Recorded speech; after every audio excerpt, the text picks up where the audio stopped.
Hey guys, welcome back to the Wall Street Bull. Anthony here. I hope you're all doing well and staying safe out there. Yes, I'm extremely tired. I woke up very early this morning to check out the live tweets from the Ripple versus SEC hearing today. There's the Red Bull right now. So very early morning for me in Australia, and I'm sure there's a lot of other people as well that got up very early here to look into that, to see what was happening. Fascinating stuff. I think the SEC is going to lose this. It's going to be very interesting to see what happens with that. Anyway, let's get straight into it. Massive shout out and thank you to every single one of you who have subscribed to the channel. I really appreciate it. Thank you very much. If you're new, smash the subscribe button down there and turn on that little bell notification as well, because as you can see right here, I love documenting my journey with investing with cryptos, dividend stocks, growth stocks, talking about passive income, building financial freedom. And yes, my goal at the end of the day is to build generational wealth. So come along this incredible journey. It's been incredible so far, and we're just getting started, all right? Also, if you can give this video a thumbs up, watch it straight through, it would really help me push this channel out to a lot more people, because the YouTube algorithm is absolute magic when you find, ladies and gentlemen, do that. Give it a good old thumbs up. It doesn't cost you anything. There it is down there, all right? So let's get straight into it. Little disclaimer, I am not a financial advisor. Please do your own research and due diligence with this stuff. I do not want to see anyone get financially hurt. My number one golden rule is I only invest what I can afford to lose. And yes, we don't like to lose. You can lose money like that in the blink of an eye with cryptos, all right? So please be careful out there. Do your own research. This video is for educational and entertainment purposes only. All right, ladies and gentlemen, yes, I was up very early this morning. Obviously, I got up at 4:30 this morning and I couldn't sleep. And whatever it is, I put this up an hour later and asked the community who was bullish on XRP today. 79% of you out of 1,000 votes said yes. And I agree, because there's some interesting stuff that came out of this case and this hearing today. Man, the SEC doesn't know where their head's at right now. It's unbelievable. And Judge Netburn has pulled them up on a lot of things. We'll get into that in a second as well. Let's go straight to Coinspot. We'll check the prices today. What's happening here? There is a referral link below. Please feel free to use that. You can get $10 in Bitcoin. Not financial advice, of course. All these prices are in Australian dollars. Everything else is set to USD. So I'm catering for everybody. So Bitcoin sitting at $43,000 today. You've got Ethereum at $2,500. You've got Cardano at 90 cents. You've got XRP at 57 cents. It's slightly up today, 1.93%. I'm actually surprised given the positive news of the way the SEC, got absolutely hammered by Netburn today. We'll get into that in a second. Doge is at 11 cents. You've got Polkadot at $13. You've got Tron at 11 cents. You've got Polygon Matic at 87 cents today. Crow is at 25 cents. LTC at 88. Lynx at $11. Near Protocol, $7.45. I might add some more Near Protocol to my portfolio. You've got Stellar XLM at 19 cents. You've got Algorand at 58 cents. Cosmo is at $12. You've got VeChain still undervalued right now at 4 cents. You've got Hedera at 12 cents. Moving down, you've got Sandbox up slightly, $1.86. That's still good. Axie Infinity is at $27 right now. I've lost a lot of money on Axie. Obviously, I'm down like 80-90% in that, so I need that to go back up to like $80 to $90. We'll see what happens with that. You've got the Graph at 22 cents. IOTA's at 50 cents right now. Waves, $11. I did sell Waves to put into Axie Infinity. Quant is at $93. Keep moving on down here. You've got Gala at 11 cents. Of course, my other favorite here is XDC sitting at 5 cents. Now, let's go to Crypto Bubbles to check what's happening right here. Let me refresh this. Luna is down. Now, Do Kwon has made his Twitter profile completely private. Very interesting to see what happened here. The light just went on there. It's probably a good sign. Anyway, so again, I only put in a small investment in Luna anyway, but that's down 20% today. We'll see what happens. I got a small amount of Luna 2.0 as well, by the way. Now, obviously, the other ones here, Theta. Theta is a long-term play for me. They have got a lot of patents, obviously, and partnerships with Creative Arts Agency. We'll see where that one goes. That's one for cold storage. I've seen some pretty crazy stuff with Theta. I know a few people that have made a lot of money on Theta. Neo as well, I am holding that on Coinspot, earning that gas token, basically. You get paid out in the gas, so it's passive income if you hold it on Coinspot. Yes, it's up to $12.53 USD, and obviously 8.6%, but it hasn't been a great performing asset. Still down, obviously, like every other crypto, but I think it's going to be a big one in the future. Link is definitely one for the portfolio. I'm not holding any, but I'm considering adding some to my portfolio, of course. It's at $8.35. It's up 8.7% today. Now, moving on straight to the bullish news right here. XRP versus, Ripple and the SEC. What a crazy, crazy day it has been for this hearing.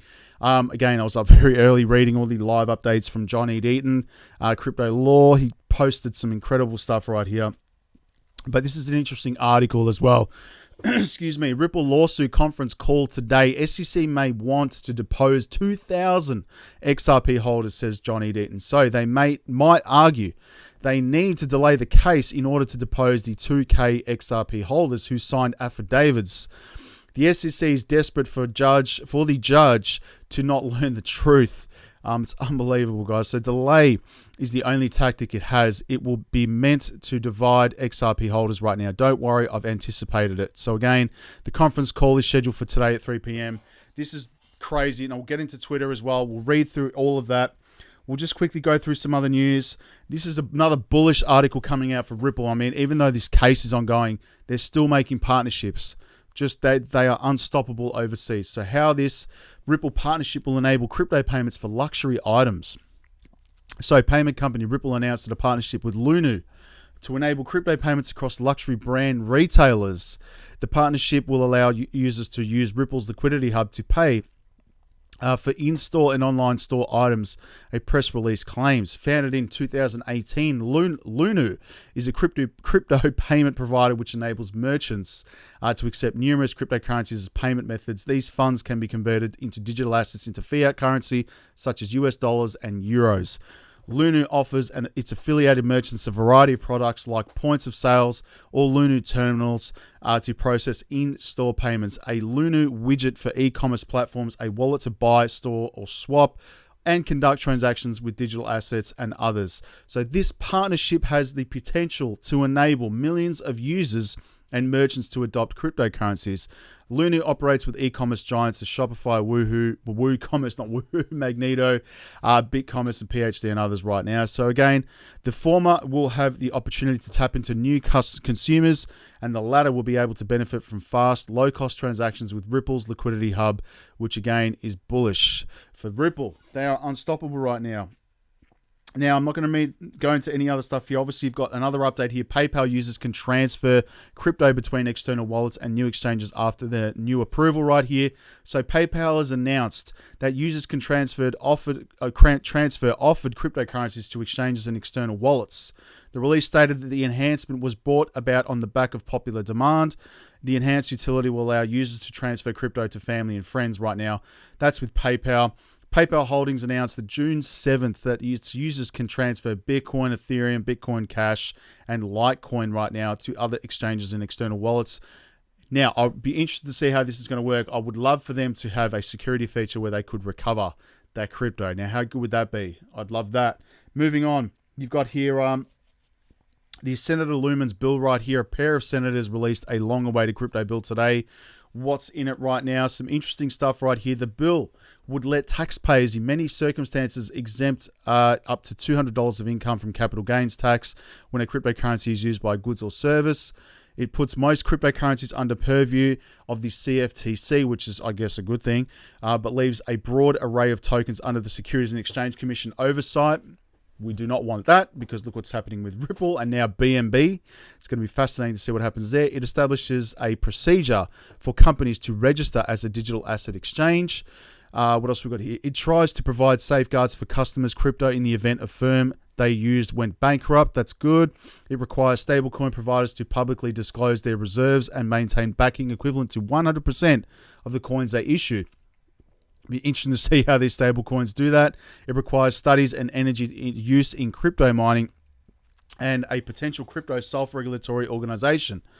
The bill also establishes an advisory committee to make recommendations on regulation to the White House and Congress in future.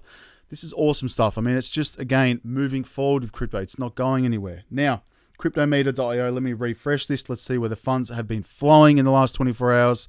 Wait for it to load. You've got ETH, Solana, GMT, Atom, ICP as well, Mina, RSR, JST.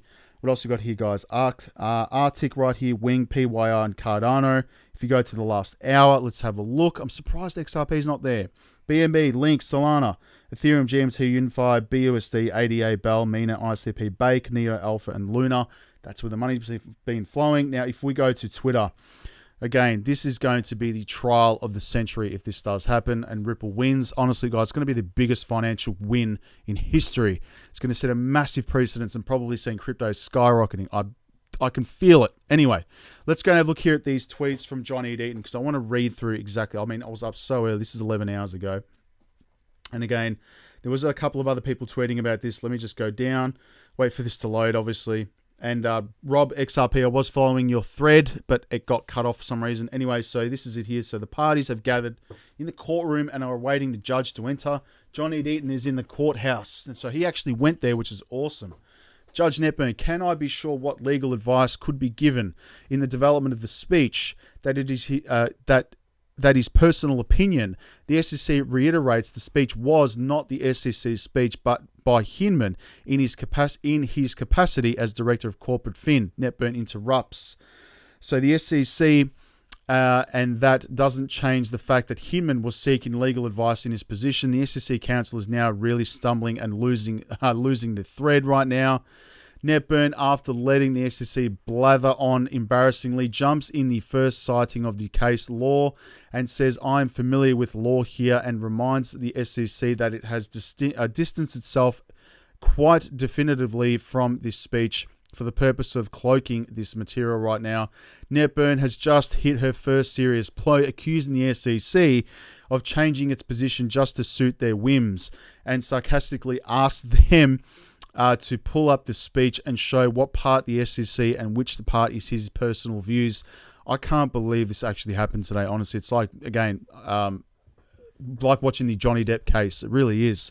So the SEC, the fact that the speech at the end of the day included his personal views doesn't change that he sought legal advice and couldn't give him given this speech as private citizen and couldn't have access this info without the being Director of Corporate Fin. Netburn asks the SEC if it is now taking the position that the speech reflects the views of corporate finance. She has to ask twice. The SEC says yes. Wow. Okay, it's just unbelievable. Netburn, I don't understand the caveat. If the speech was given from Corporate Fin, then anyone could have given it.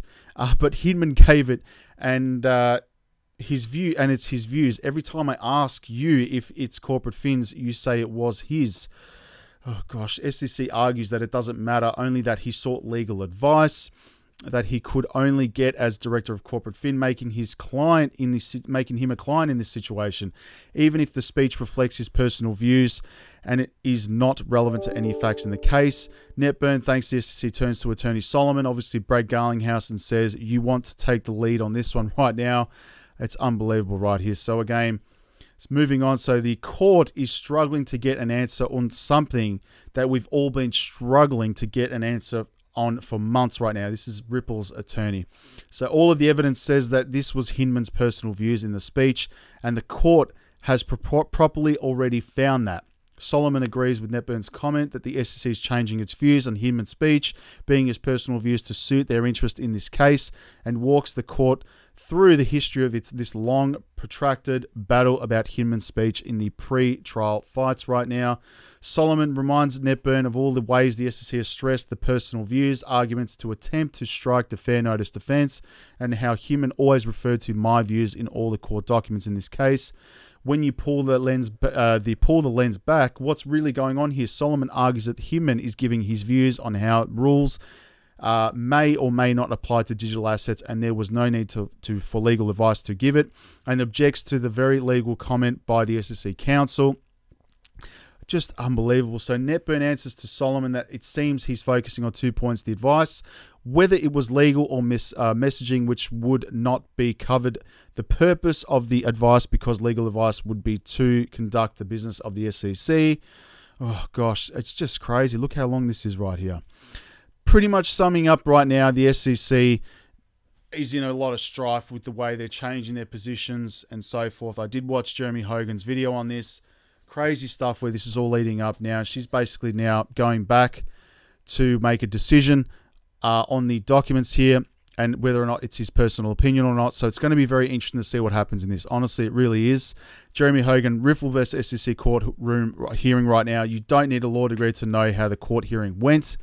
But even if it's worse than it sounded, it's even worse than it sounded, the SEC took a big step backwards on key issue right now. So again, I just can't believe this has happened right now. And again, if that doesn't make you bullish on XRP, I don't know what does. Crazy stuff. We'll see what happens when she actually makes a ruling. It's really annoying that she didn't make it there on the spot. She's taken it away, and she'll probably make a decision next week by the sounds of things right now. So it's pretty full on. Again, we'll go through some other stuff right here. Fear and Greed Index is sitting at 17 right now. Moving on, you've got Johnny Deaton right here. The SEC just filed a motion to seal its opposition to the amicus brief of Patrick Doody. They are citing on as a basis of witness safety right now. I sure hope no XRP holder has contacted or threatened Mr. Doody in any way. Don't do that stuff again. It's just crazy what people do. Moving on, go Judge Netburn. You'll tell them the XRP SEC lawyer talking in circles and stuttering right now. No more nonsense from the SEC. And again, I think there's no more nonsense from them. Grayscale, top Obama lawyer joins to push for Bitcoin ETF approval. They need to approve ETFs. It's happening around the world, just not the United States. Fidelity and Citadel are building a crypto trading platform, obviously to make money.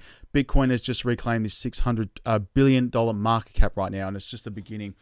Anyway, that's pretty much it for the in terms of the Twitter updates. I'm keeping a very close eye on what Judge Netburn is going to say and rule, because she's still yet to do that. It's going to be fascinating. Let's go to coin market cap right now. You've got 1.2 trillion, $90 billion in volume. We're in the greens at the moment. 46% BTC, 17% Ethereum. If we go to my favorite coins as well, again, I'm only focusing on these ones, of course, the banking coins right here. XRP's at 39 cents. Stella's at 13 cents. You've got Algorand at 40 cents right now. Hedera's at 8 cents. You've got IOTA at 35 cents. Quant is at $65. And XDC is at 3 cents. They're my ones that I'm focusing right now. That's pretty much it today, guys. Again, I'm just saying that I think that the SEC is going to lose this case. They've just been fluttering around, just literally stumbling on their own words today in this case by what I've read. So go and have a watch of Jeremy Hogan's video and go read those threads as well, because the way that they're behaving is just ridiculous. And I think Judge Netburn sees straight through it right now, which is good, but you never know. But we'll see what happens. All right, stay safe, everyone. Have a good night. We'll speak to you all tomorrow. Peace, bye.